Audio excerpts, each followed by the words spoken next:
Bulan Oktober ini bisa disebut Oktober Kelam karena banyaknya tragedi-tragedi yang memakan korban jiwa. Berikut 6 tragedi kelam selama bulan Oktober. Setidaknya 135 orang meninggal akibat kericuhan di Stadion Kanjuruhan, Sabtu 1 Oktober 2022. Sesudah pertandingan Arema versus Persebaya, korban berjatuhan setelah aparat menembakkan gas air mata ke arah penonton. Penembakan massal di Thailand. Penembakan massal terjadi di tempat penitipan anak di distrik Nong Bua, Lampu, Thailand, Kamis 6 Oktober 2022.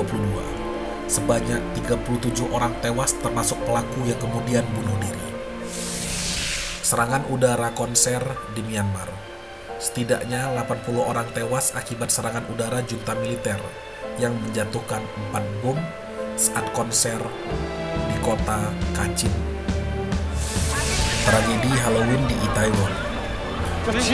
Perayaan Halloween berubah menjadi tragedi setelah pengunjung berdesakan di gang sempit di Itaewon, Korea Selatan. Sabtu 29 Oktober malam, sebanyak 156 orang tewas karena terhimpit kerumunan orang. Serangan bom di Somalia.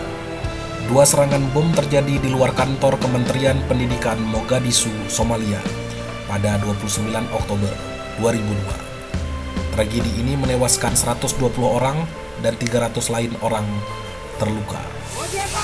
Jembatan ambruk di India. Setidaknya 141 orang tewas akibat ambruknya jembatan gantung di negara bagian Gujarat, India Barat. Puluhan orang mengalami luka-luka.